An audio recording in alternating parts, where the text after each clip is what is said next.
आज शुरू करते हैं लिपिड का चैप्टर। लिपिड के चैप्टर में लिपिड में देखते हैं आज क्या क्या है। देखो, लिपिड जो होता है वो वाटर में सॉल्युबल नहीं होता है, इसलिए ये वाटर इनसॉल्युबल होता है। वाटर इनसॉल्युबल होता है। और ये नॉट, हम इसे मैक्रोमोलिक्यूल नहीं कह सकते। ये इसमें सेपरेशन के पश्चात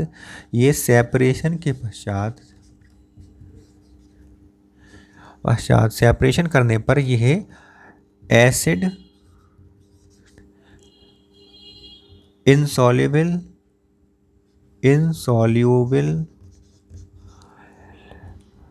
पूल, या फिर जिसे हम कह सकते हैं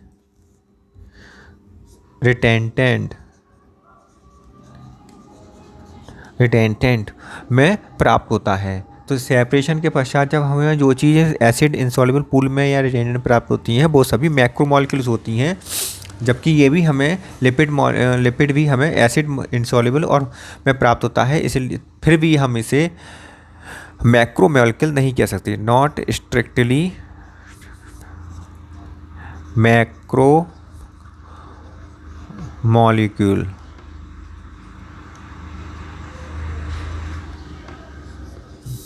और किन वजह से हम नहीं कह सकते नॉट स्ट्रिक्टली मैक्रोमोलिक्यूल को नहीं कह सकते? क्योंकि ये सेपरेशन के पश्चात भले ही ये एसिड इनसॉल्युबल पूल या रिटेंटेंट में प्राप्त होता है, लेकिन इसका जो मॉलिक्यूलर वेट है वो मैक्रोमोलिक्यूल के से कम होता है, अर्थात लगभग 800 डाल्टन होता है। 800 डाल्टन का इसका मॉलिक्यूलर वेट होता है, जबकि मैक्रोमोलिक्यूल का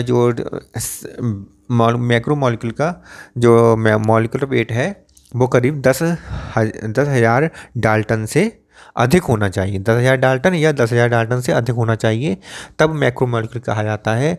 जबकि इसका लिपिड का मॉलिक्यूलर वेट 800 डाल्टन, लगभग 800 डाल्टन का होता है। इसलिए इसको हम क्या कहते हैं, माइक्रोमोलिक्यूल के अंतर्गत रखते हैं। माइक्रोमोलिक्यूल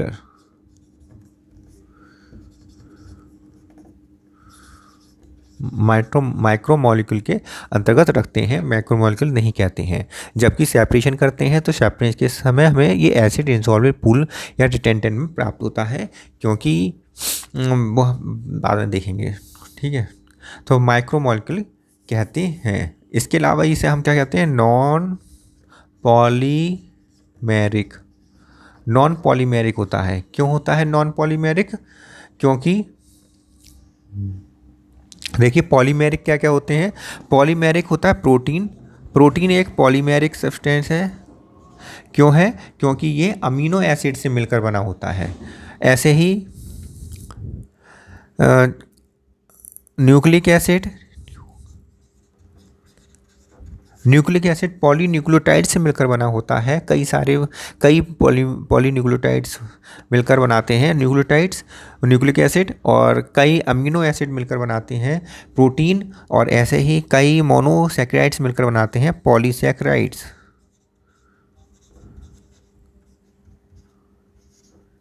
बनाते हैं। इस कारण ये सारे क्या होते हैं, पॉलीमेरिक सब्सटेंस होते हैं। जबकि लिपिड क्या है, लिपिड नॉन पॉलीमेरिक सब्सटेंस है। क्यों है? क्योंकि लिपिड केवल फैटी एसिड और ग्लिसरॉल से मिलकर बन जाता है।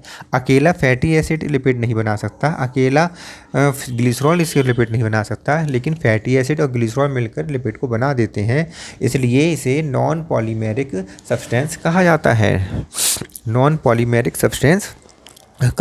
है। और पॉलीमेरिक सब्सटेंस कौन कौन से होते हैं? प्रोटीन, पॉलीसैकेराइड और न्यूक्लिक एसिड।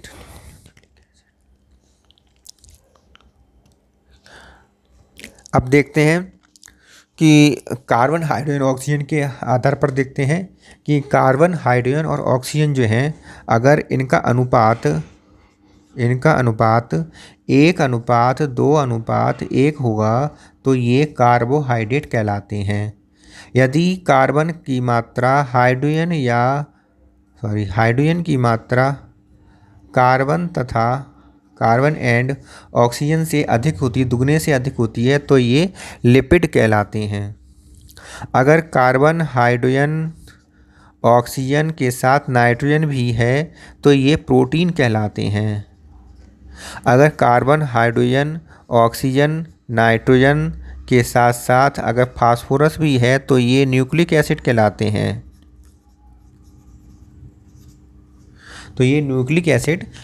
हैं। अगर इनकी एनर्जी देखी जाए तो इनकी एनर्जी जो होती है 1 ग्राम कार्बोहाइड्रेट की एनर्जी से हमें प्राप्त होती है 4 किलो कैलोरी जूल ऊर्जा एनर्जी प्राप्त होती है, जबकि 1 ग्राम प्रोटीन से हमें 4 किलो कैलोरी एनर्जी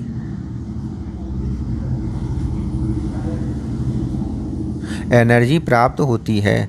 1 ग्राम फैट या लिपिड से हमें 9 किलो कैलोरी एनर्जी प्राप्त होती है। अब इसमें देखने वाली बात यह है कि कार्बोहाइड्रेट से हमें केवल 4 ही किलो कैलोरी एनर्जी प्राप्त हो रही है, प्रोटीन से भी 4 किलो कैलोरी, और फैट से हमें लगभग दुगनी किलो कैलोरी ऊर्जा प्राप्त हो रही है।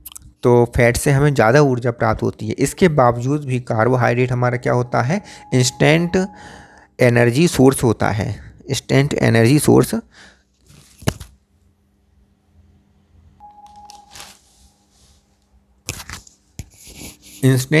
सोर्स क्या है हमारा?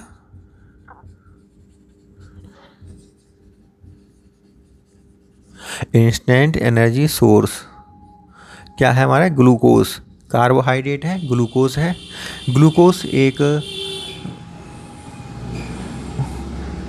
ग्लूकोज क्या है? इंस्टेंट एनर्जी सोर्स है, तुरंत एनर्जी हमें देता है, क्योंकि ये कम ऑक्सीजन लेकर ही ऑक्सीडाइज हो जाता है और हमें एनर्जी प्रदान दे देता है। जबकि लिपिड जो होती है वो एनर्जी ग्लूकोज से अधिक, कार्बोहाइड्रेट से अधिक देती है। लिपिड क्या काम करता है? लिपिड गिव्स लगभग double energy than glucose,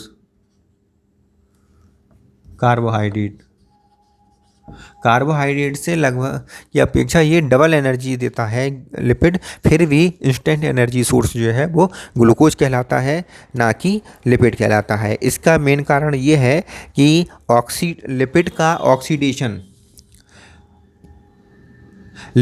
oxidation में बहुत अधिक ऑक्सीजन की आवश्यकता होती है। Oxidation of lipid consume more oxygen. तो लिपिड का ऑक्सीडेशन में बहुत अधिक ऑक्सीजन की आवश्यकता होती है, इसलिए लिपिड इंस्टेंट एनर्जी सोर्स नहीं है, जबकि ग्लूकोज इंस्टेंट एनर्जी सोर्स है, क्योंकि कम ऑक्सीजन लेकर ही हमें ये ऊर्जा दे देता है। इस कारण इसे हम इंस्टेंट एनर्जी सोर्स के अंतर्गत रखते हैं। लेकिन कुछ प्रोटोप्लाज्मिक रेस्पिरेशन होता है, जैसे कि प्रोटोप्लाज्मिक रेस्पिरेशन 2 प्रकार का होता है। एक तो नॉर्मल रेस्पिरेशन और एक होता है प्रोटोप्लाज्मिक रेस्पिरेशन। नॉर्मल रेस्पिरेशन में तो हम मोस्टली क्या यूज़ करते हैं, जो एनर्जी सोर्स ग्लूकोज होता है, और रेयरली लिपिड। अगर ग्लूकोज ना हो उस समय रेयरली लिपिड का भी उपयोग किया जा सकता है नॉर्मल रेस्पिरेशन के लिए। लेकिन प्रोटोप्लाज्मिक रेस्पिरेशन जो होता है, इसमें ग्लूकोज और लिपिड दोनों की मात्रा कम हो जाने पर, बॉडी में दोनों की मात्रा कम हो जाने पर प्रोटोप्लाज्मिक रेस्पिरेशन होता है। और इसमें होता है रेस्पिरेशन प्रोटीन का ऑक्सीडेशन होता है। इसमें जो ऑक्सीडेशन होता है प्रोटीन का होता है। और जब प्रोटीन का ऑक्सीडेशन होता है तो सेल्स मरने लगती हैं, डेड होने लगती हैं, और बहुत जल्दी ही एनिमल की डेथ हो जाती है। इस प्रकार रेस्पिरेशन, नॉर्मल रेस्पिरेशन में मोस्टली नॉर्मली ग्लूकोज का ऑक्सीडेशन होता है जो कि इंस्टेंट एनर्जी सोर्स है। लेकिन अगर ग्लूकोज उपस्थित नहीं है तब बहुत ही रेयर कंडीशन में लिपिड का उपयोग होता है और एनर्जी प्राप्त होती है। अगर लिपिड भी मौजूद नहीं है बॉडी के अंदर, लिपिड की भी कमी है, तब प्रोटीन का इस्तेमाल होता है, प्रोटीन का ऑक्सीडेशन होता है। इसे प्रोटोप्लाज्मिक ऑक्सीडेशन रेस्पिरेशन कहते हैं। इसमें सेल्स की डेथ होनी शुरू हो जाती है, क्योंकि प्रोटीन ख़त्म होने लगता है तो सेल्स की भी डेथ होने लगती है, जिस कारण जल्दी ही एनिमल की डेथ हो जाती है। इसके बाद हम देखते हैं कि जो एक एग्जाम्पल है कंगारू रैट, जो डेजर्ट में पाया जाता है। एक एग्जाम्पल है कंगारू रैट।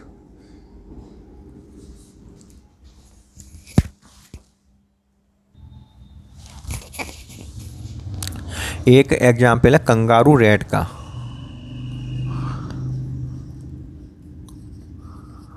कंगारू रैट जो कि डेजर्ट में पाया जाता है। अब डेजर्ट में पाया जाता है तो पानी का जो सोर्स है, इसके लिए पानी का सोर्स क्या है? पानी का सोर्स होता है इसका इंटरनल बॉडी फैट।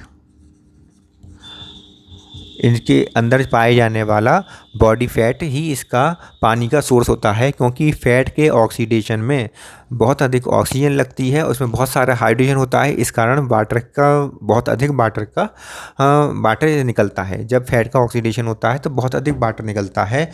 और इस कारण क्या है कि कंगारू रैट जो डेजर्ट में पाया जाता है, पानी की पूर्ति के लिए, पानी की डेफिशिएंसी को पूरी करने के लिए इंटरनल बॉडी फैट का यूज़ करता है। फैट का ऑक्सीडेशन करता है। फैट का क्या करता है? ये ऑक्सीडेशन करता है। इंटरनल फैट का ऑक्सीडेशन करता है और मेटाबॉलिक, इससे प्राप्त होने वाले वाटर को मेटाबॉलिक वाटर कहते हैं। इस वाटर का, मेटाबॉलिक वाटर का यूज़ करता है। तो कंगारू रैट जो डेजर्ट में पाया जाता है, अपनी पानी की डेफिशिएंसी को पूरा करने के लिए एक मेटाबॉलिक वाटर का उपयोग करता है। और मेटाबॉलिक वाटर जो है इंटरनल बॉडी फैट के ऑक्सीडेशन से प्राप्त करता है। अब फैटी एसिड के बारे में कुछ जान लेते हैं कि फैटी एसिड क्या होता है। तो लिपिड क्या होता है? लिपिड जो है इसमें दो पार्ट होते हैं, एक फैटी एसिड और एक ग्लिसरॉल। एक होता है फैटी एसिड और दूसरा होता है ग्लिसरॉल। ठीक है, इन दोनों से मिलकर बना होता है लिपिड। ग्लिसरॉल का जो सूत्र है, फार्मूला है, इसका ग्लिसरॉल का फार्मूला है CH2OH बॉन्ड CH2OH। ये इसका केमिकल फार्मूला है ग्लिसरॉल का। और इसका IUPAC जो नाम है, इसमें 3 OH हैं, इसलिए इसका IUPAC नाम होगा ट्राई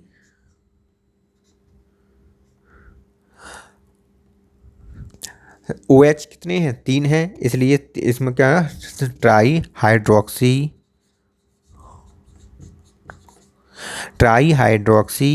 और 3 कार्बन है तो प्रोपेन। ट्राई हाइड्रोक्सी प्रोपेन, इसका IUPAC नाम है। इसका IUPAC नाम क्या है? Try hydroxy propane. ठीक है। फैटी एसिड क्या होता है? फैटी एसिड जो होता है कि एक जो कार्बन हाइड्रोजन से की जो चेन है, हाइड्रोकार्बन की जो चेन हाइड्रोकार्बन की चेन के साथ अगर एक एंड पर COOH लगा है तो उसे हम फैटी एसिड कहते हैं।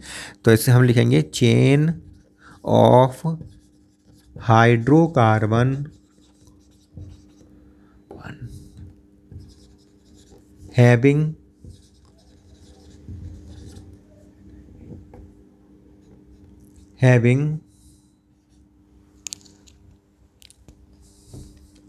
one COOH group at and,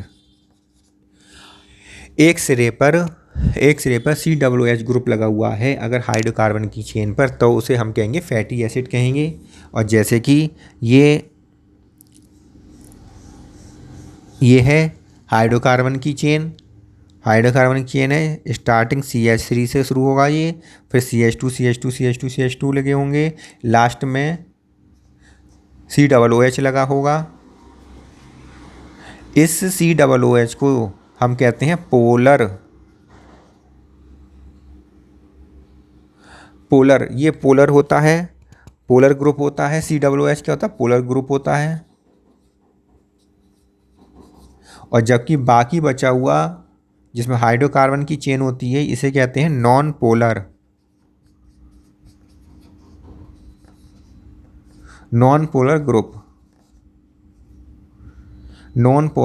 group कहते हैं, और जबकि इसे हम पोलर ग्रुप कहते हैं। ठीक है, तो पोलर ग्रुप क्या होता है? पोलर ग्रुप हाइड्रोफिलिक होता है, अर्थात ये पानी में डिसॉल्व हो सकता है, हाइड्रोफिलिक होता है, अर्थात ये पानी में डिसॉल्व हो सकता है।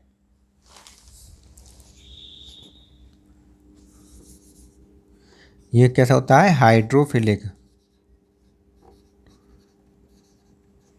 जबकि नॉन पोलर जो होता है वो हाइड्रोफोबिक होता है, और ये पानी में हाइड्रोफोबिक होता है और पानी में डिसॉल्व नहीं होता है।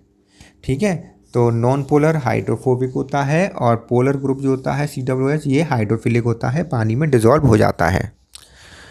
ठीक है, तो एक ही मॉलिक्यूल में दो प्रकार के ग्रुप पाए जाने, जब किसी एक ही मॉलिक्यूल में दो प्रकार के ग्रुप पाए जाते हैं, नॉन पोलर ग्रुप भी पाया जाता है और पोलर ग्रुप भी पाया जाता है, तब इस प्रकार के ग्रुप को, इस प्रकार के मॉलिक्यूल को हम क्या कहेंगे?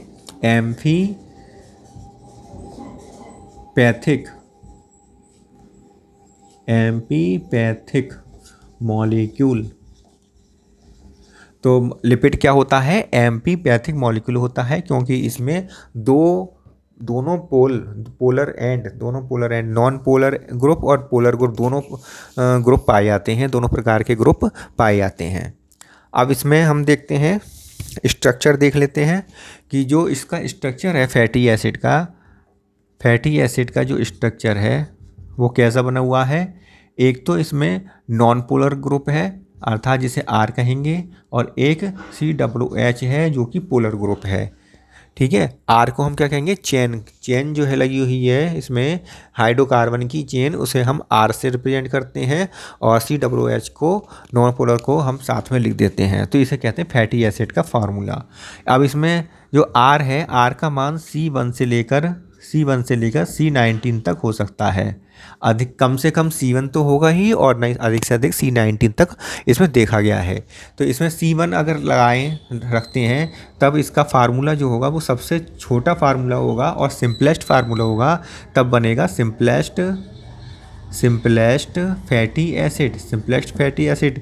क्या बनेगा? CH3 सबसे छोटा हो गया, CH3, और COOH तो है ही इसमें लगा हुआ, तो बन जाता है ये एसिटिक एसिड बन जाता है। एसिटिक एसिड जिसमें 2 कार्बन होते हैं, 2 कार्बन वाला होता है एसिटिक एसिड, और एसिटिक एसिड कहलाता है सिंपलेस्ट फैटी एसिड। इसके बाद लार्जेस्ट अगर हम बात करते हैं, लार्जेस्ट फैटी एसिड की बात करते हैं, तब लार्जेस्ट में C19 होगा। C19 19 कार्बन की तो चेन होगी, और COOH इसमें लगा होगा, मतलब एक कार्बन COOH का होगा। टोटल जो कार्बन होंगे वो 20 कार्बन होंगे, लार्जेस्ट फैटी एसिड में। और 20 कार्बन वाले जो है फैटी एसिड हैं वो कौन कौन से होते हैं? एक तो होते हैं सैचुरेटेड फैटी एसिड, और एक होते हैं unsaturated fatty acid. Saturated fatty acid का जो नाम है वो है आर्किडिक एसिड, और अनसैचुरेटेड फैटी एसिड का जो नाम है आर्किडोनिक एसिड। आर्किडिक एसिड में भी 20 कार्बन होते हैं, आर्किडोनिक में भी 20 कार्बन होते हैं। ठीक है, तो इसमें 20-20 कार्बन होते हैं। सैचुरेटेड फैटी एसिड होता है आर्किडिक एसिड, और अनसैचुरेटेड फैटी एसिड होता है आर्किडोनिक एसिड।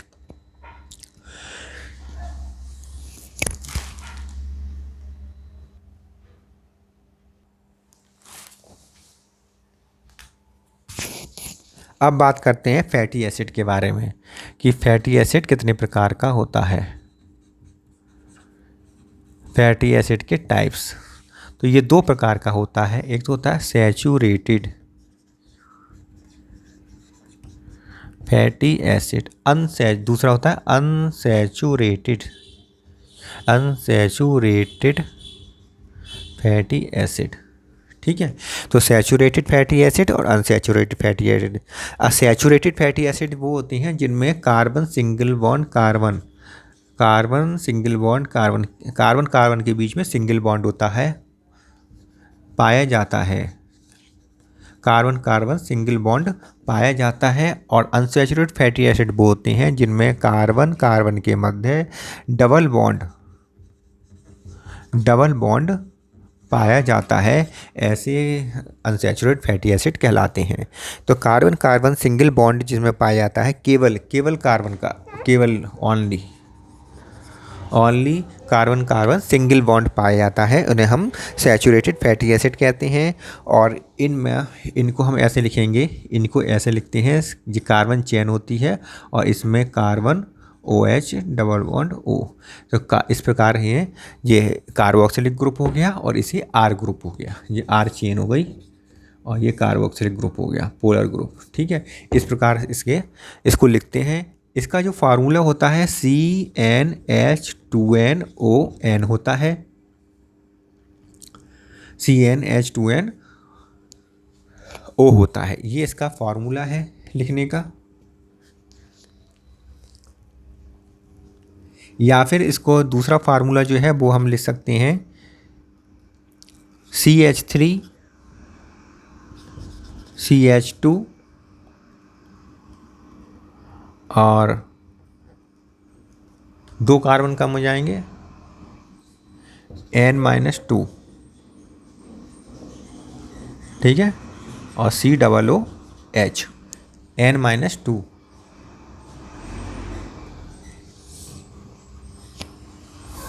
ठीक है, तो अगर इसका एग्जाम्पल देख लीजिए, इसका एग्जाम्पल है, पहला एग्जाम्पल है इसका जो सैचुरेटेड फैटी एसिड है, इसका पाल्मिटिक एसिड है,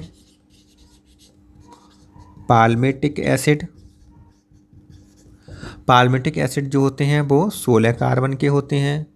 दूसरा है स्टीयरिक एसिड, ये 18 कार्बन के होते हैं। तीसरा है स्टीयरिक एसिड और तीसरा है आर्किडिक एसिड। आर्किडिक एसिड जो है वो 20 कार्बन के होते हैं।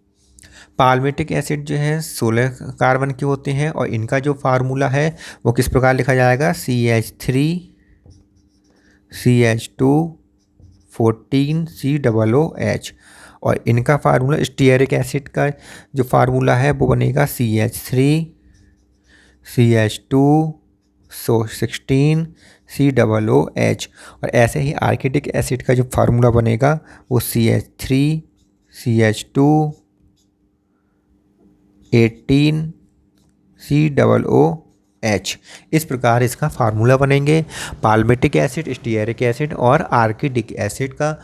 अनसैचुरेटेड एसिड में देख लेते हैं। अनसैचुरेटेड एसिड में डबल बॉन्ड वाले आते हैं, इसमें डबल बॉन्ड पाए जाते हैं और इनका जो फार्मूला है लिखा जाता है CnH2n-2xON। ये फार्मूला है इनका, जहाँ X जो है वो डबल बॉन्ड के नंबर है, number of double bond. X क्या है, नंबर ऑफ डबल बॉन्ड है, नंबर ऑफ डबल बॉन्ड। इस प्रकार इसका फार्मूला है। और अनसैचुरेटेड फैटी एसिड को हम CnH2n-2xON प्रकार से लिखते हैं। इसमें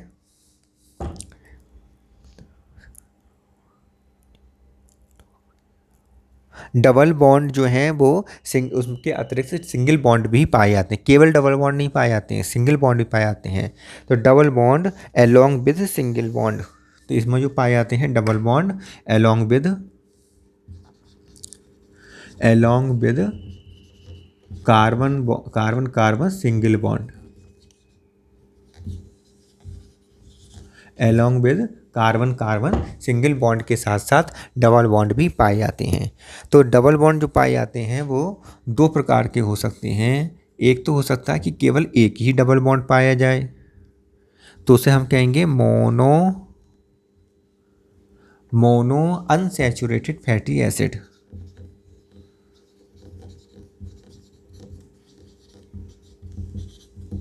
और अगर कई सारे डबल बॉन्ड पाए जाएं तब उसे कहेंगे पॉली अनसैचुरेटेड फैटी एसिड। सही है। तो मोनो माना एक ही केवल carbon carbon carbon double bond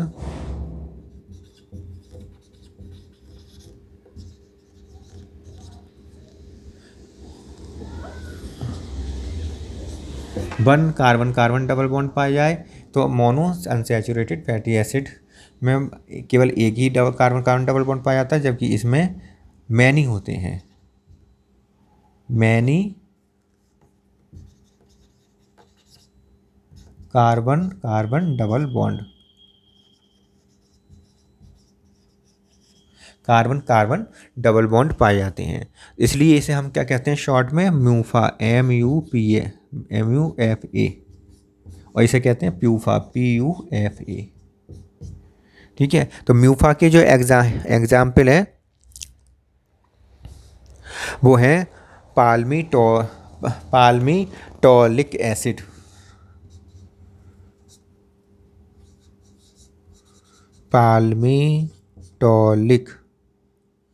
टॉलिक acid जो कि 16 कार्बन का होता है, पाल्मीटोलिक एसिड जो कि 16 कार्बन का होता है। और दूसरा है ओलेइक एसिड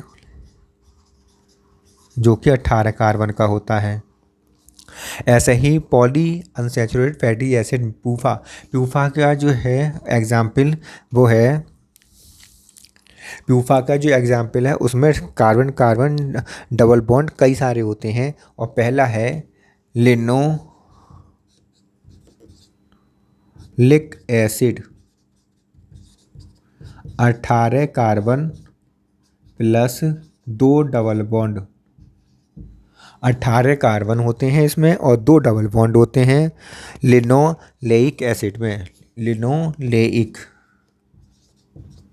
लिनोलेइक एसिड में 18 कार्बन और 2 डबल बॉन्ड होते हैं। और जबकि लिनोलेनिक एसिड में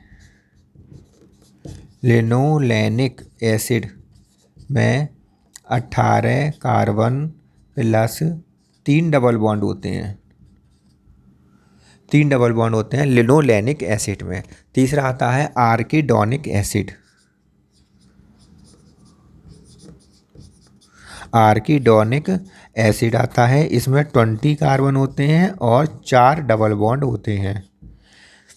ये इसके एग्जाम्पल हैं। मोनो अनसैचुरेटेड फैटी एसिड में एक ही डबल बॉन्ड होता है और बाकी सब सिंगल बॉन्ड होते हैं, म्यूफा कहलाते हैं। इनके एग्जाम्पल हैं पाल्मीटोलिक एसिड 16 कार्बन का, ओलेइक एसिड 18 कार्बन का। पॉली अनसैचुरेटेड फैटी एसिड जिनमें कार्बन कार्बन डबल बॉन्ड कई सारे होते हैं और सिंगल बॉन्ड भी पाए जाते हैं, प्यूफा कहलाते हैं। लिनोलेइक एसिड जो इसमें 18 कार्बन 2 डबल बॉन्ड होते हैं। लिनोलेनिक एसिड इसमें 18 कार्बन 3 डबल बॉन्ड होते हैं। आर्किडोनिक एसिड इसमें 20 कार्बन और 20 कार्बन और 4 डबल बॉन्ड पाए जाते हैं। ठीक है। तो अब देखते हैं, थोड़ा कुछ और आगे पढ़ लेते हैं इसके बारे में।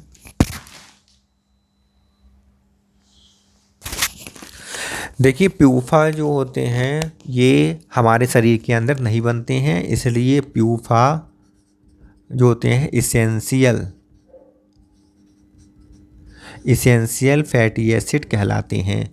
इसेंशियल फैटी एसिड क्यों कहलाते हैं? It is not manufactured in our body, not synthesized in our body, not synthesize in our body, इसीलिए इन्हें हम एसेंशियल फैटी एसिड कहते हैं। इनकी जो डिस्कवरी है एसेंशियल फैटी एसिड की, प्यूफा की जो डिस्कवरी करी है इन्होंने इवान एंड बर ने इनकी डिस्कवरी करी है, और ये हमारी बॉडी में नहीं बनते हैं, नहीं सिंथेसाइज्ड होते हैं, इसीलिए प्यूफा को हम एसेंशियल फैटी एसिड कहते हैं। और ये प्रिकर्सर होते हैं, precursor of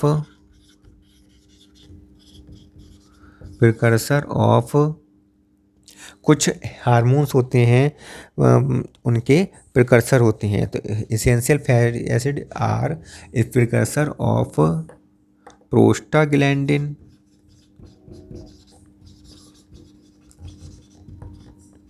prostaglandin and interleukin.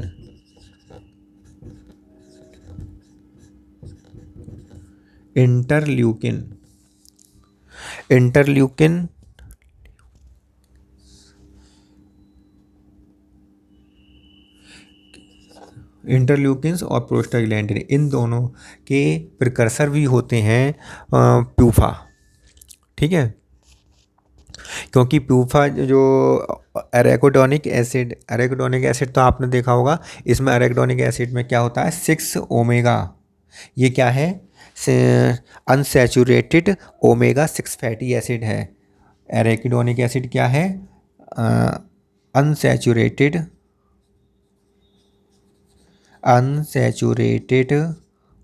Omega 6 fatty acid,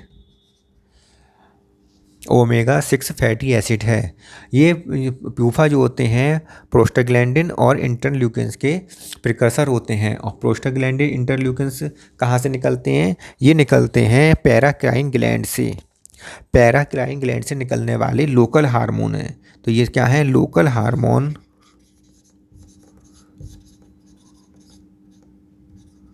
hormones of secreted by, local hormone released by या सिक्रेटेड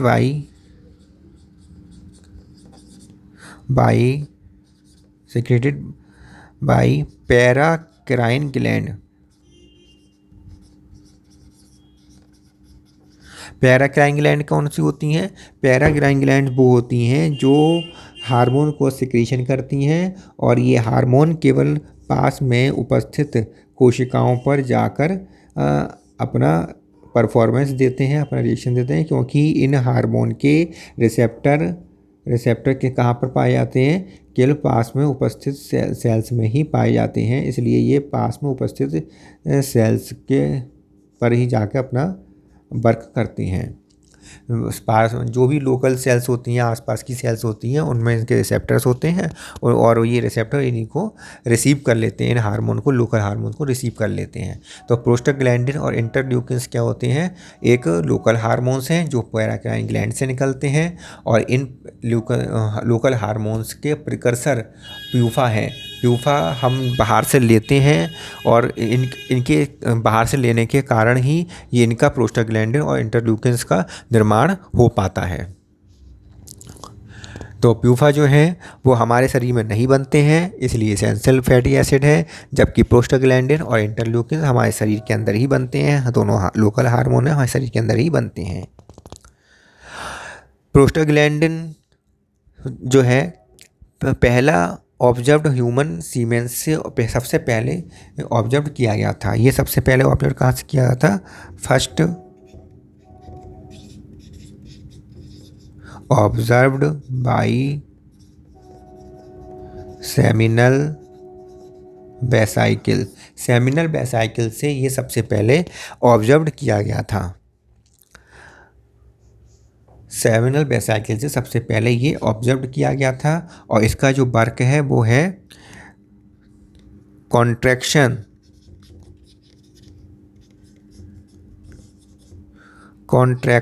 ऑफ यूट्रस। यूट्रस के को कॉन्ट्रैक्ट करने का काम इसका होता है प्रोस्टाग्लैंडिन का।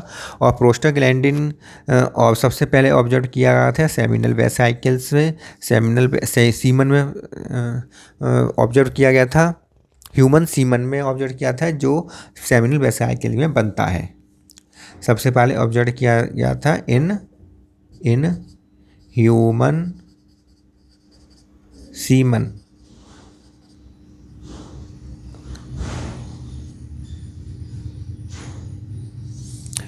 सबसे पहले ये ऑब्जर्व किया गया था, देखा गया था ह्यूमन सीमन में। और ह्यूमन सीमन में आता कहाँ से है, ये बनता है फ्रॉम, कहाँ से बनता है ये,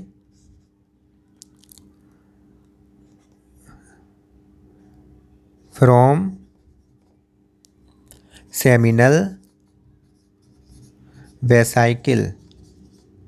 सेमिनल वेसाइकिल से ये बनता है और ह्यूमन सीमेन में आ जाता है। और ह्यूमन सीमेन में ही सबसे पहले इसे खोजा गया था। ह्यूमन सीमेन जब फीमेल के अंदर जाता है और यूट्रस में जाता है तो वहाँ जाके ये ह्यूमन के फीमेल के यूट्रस को कॉन्ट्रैक्ट करता है। इस कॉन्ट्रैक्शन के कारण ही स्पर्म जो है यूट्रस के अंदर एंट्री कर जाते हैं। ठीक है।